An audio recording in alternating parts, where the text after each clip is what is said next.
From issues around food security and more inventive, sustainable ways of food production to foods you may never have heard of before and the real state of the South African plate, we've covered a vast array of topics on food matters over the past 13 weeks. Today, we'll take a look back at some of the highlights, our biggest lessons learned, and some eye-opening statistics about nutrition in this country.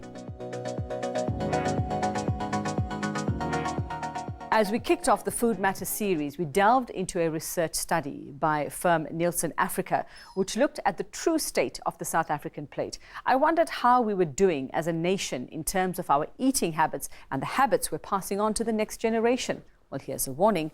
The results were pretty bleak. South Africa has actually been ranked as the most unhealthiest country in the world. We are eating too much meat, too much starch, and just too little vegetables. In fact, if we compare it to the E12 recommendations, then we are eating half the amount of vegetables that we should, and we're eating double the amount of meat that we should. So basically, eating habits are just not good across the nation, and this is across all the demographics as well. And that's causing a lot of unhealthiness, and of course, leads to a lot of NCDs, diabetes, high blood pressure, and those kinds of diseases, which obviously food impacts. So I'm hoping you have some good news for me on this front. How are we doing with kids and nutrition? Amazingly, in South Africa, 77% of kids are eating the same as adults. Too much starch and meat, too little vegetable.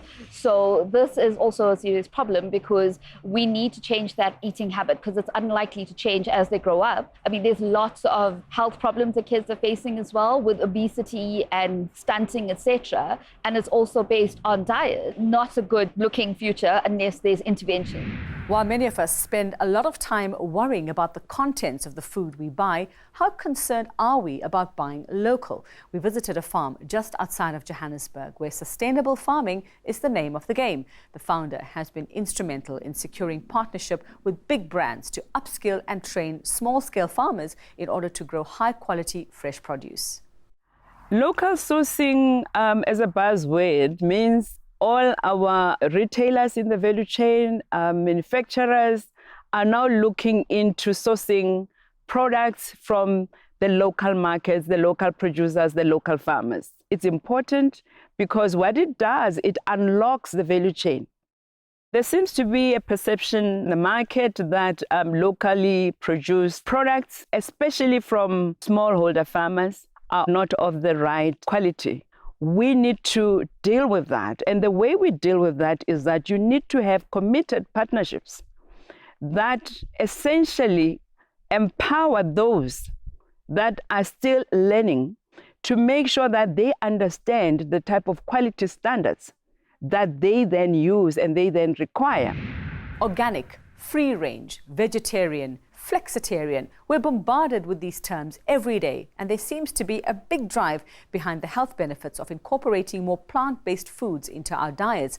But what does it actually mean? And what if you're not ready to give up that steak completely? I spoke to an expert to explore some options. The term plant-based diet doesn't mean full-on vegetarian or full-on vegan, and it's really just by including a lot more plant sources into your diet. And I think the first way of introducing that is doing a meat-free Monday, for example. And that already is a start in introducing sort of more legumes and beans and chickpeas into your diet. There are options, again, like meat alternatives like soya burgers or soya sausages. If you have green fingers but no space, well, we found out about an interesting way of growing fresh, healthy, plant-based foods, and you don't need a farm to do so.